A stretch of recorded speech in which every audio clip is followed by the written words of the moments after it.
avant-dernière vidéo de cette introduction sur la gestion des fichiers sous Linux, on s'intéresse à une opération importante sur les systèmes de fichiers, le montage.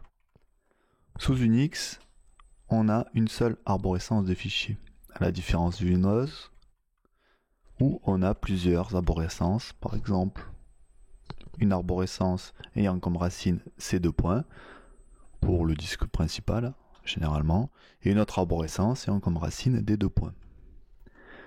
Sous Unix, on inclut les périphériques externes dans l'arborescence via ce qu'on appelle une opération de montage. L'opération de montage va consister à intégrer un système, que ce soit un périphérique, mais plus généralement un dossier partagé, par exemple, va aussi être monté, un périphérique par exemple comme le lecteur de CD-ROM, une clé USB. Donc on va intégrer un périphérique, un système de fichiers dans l'arborescence. Le montage consiste donc à mettre en relation un fichier de périphérique, généralement situé dans Dev, mais on l'a dit aussi de manière plus générale, on pourrait monter un lecteur partagé, on pourrait monter un système de fichiers via SSH. Généralement, donc c'est un périphérique qui est situé dans Dev, et on va mettre ce périphérique situé dans Dev en relation avec un dossier de l'arborescence appelé point de montage.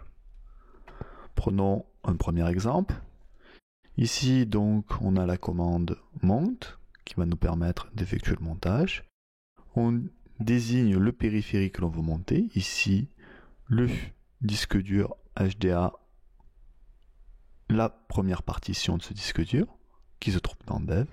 Et on va monter cette première partition du disque dur HDA comme racine. C'est-à-dire que pour accéder au contenu de ce disque dur, on tapera cd/, ça sera la racine de notre système de fichiers. Un autre exemple, ici on va monter un périphérique qui s'appelle SDA1.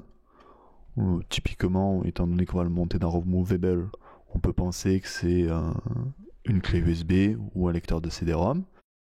Et on va le monter, ce périphérique, dans le dossier mnt removable. Pour accéder au contenu de ce fichier SDA1, enfin de ce périphérique SDA1, il faudra aller dans le dossier removable, par exemple, cd mmt removable, et puis après, on exécutera la commande ls pour voir le contenu, on accédera au fichier, on pourra les copier, et ainsi de suite. Le fichier /etc/fstab est utilisé au démarrage par le système d'exploitation pour connaître les systèmes de fichiers à monter. Avant d'examiner le contenu d'un fichier fstab, faisons un petit aparté pour présenter LVM, Logical Volume Manager. Pour ceux qui connaissent un peu, jusqu'à 1 ou 2 ans en arrière, on manipulait des systèmes de fichiers physiques. C'est ce que j'ai un petit peu présenté précédemment. La partition physique numéro 1 du disque dur physique SDA, c'est ce qui était manipulé. Dans les Linux récents, on utilise LVM, Logical Volume Manager, qui est une couche qui va faciliter la gestion physique des disques. LVM va permettre de regrouper les disques durs et partitions physiques en un grand fond commun que l'on va redistribuer sous forme de nouvelles partitions, non plus physiques mais logiques. Pourquoi ça facilite la gestion? Imaginons que vous ayez par exemple deux disques durs de 5 Go et que vous ayez besoin de 10 Go pour installer votre OS Linux. Il est possible de créer un volume logique qui va utiliser la capacité de ces deux disques durs et qui fera donc 2 fois 5 Go. Auparavant, c'eût été impossible. Imaginons, toujours, que vous ayez à un moment donné un besoin d'espace. Vous n'avez plus assez d'espace disponible sur votre disque dur. Vous rajoutez un disque dur physique à votre machine. À l'aide de commandes, vous allez rajouter ce disque dur physique, vous allez l'intégrer dans votre volume logique, et le système va voir un nouveau volume logique qui va prendre en compte le nouvel espace disque que vous venez d'intégrer. Avant, ce type de mécanisme était impossible, il aurait fallu réinstaller complètement le système d'exploitation sur le nouveau disque dur. Là, le système d'exploitation voit automatiquement, on va dire, le nouvel espace physique que vous venez de lui ajouter. Je vous donne quelques commandes qui peuvent être utiles.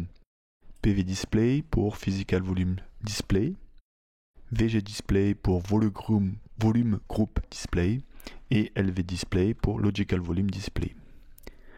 Pourquoi je vous parle de cette façon de gérer les disques? Mais principalement parce qu'on rencontre ces volumes logiques dans le fichier etcfstab. Je vous donne un exemple de fichier etcfstab. Analysons le contenu du fichier fstab. Donnez un exemple. Au niveau de la première ligne, on voit un volume logique nommé volgroup lv _root qui va être monté comme la racine. On voit également que ce volume est formaté en extended 4. La deuxième ligne va un peu à l'encontre de ce qu'on a dit sur les volumes logiques. Ici, on a un identifiant physique qui est donné. Cette UUID fait référence directement à une partition du disque dur. Pourquoi utilise-t-on ce mécanisme ici? C'est un peu un cas particulier, car on fait référence à la partition boot qui contient entre autres le noyau.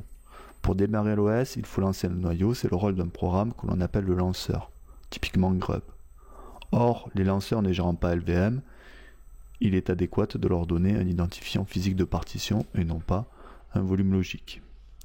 La troisième ligne est, on pourrait dire, plus classique, elle fait référence au volume logique nommé volgroup-lv _swap. Ce volume n'est pas à proprement monter, on voit qu'il est formaté en tant que partition swap. Le swap est un espace du disque dur qui peut être utilisé comme mémoire vive, en cas où on en a besoin. Les 4 lignes suivantes, TMPFS, DevPTS, sysfs et proc, sont des systèmes de fichiers virtuels dont je ne vais pas expliquer le rôle, car c'est bien en dehors du cadre de ce premier module d'administration.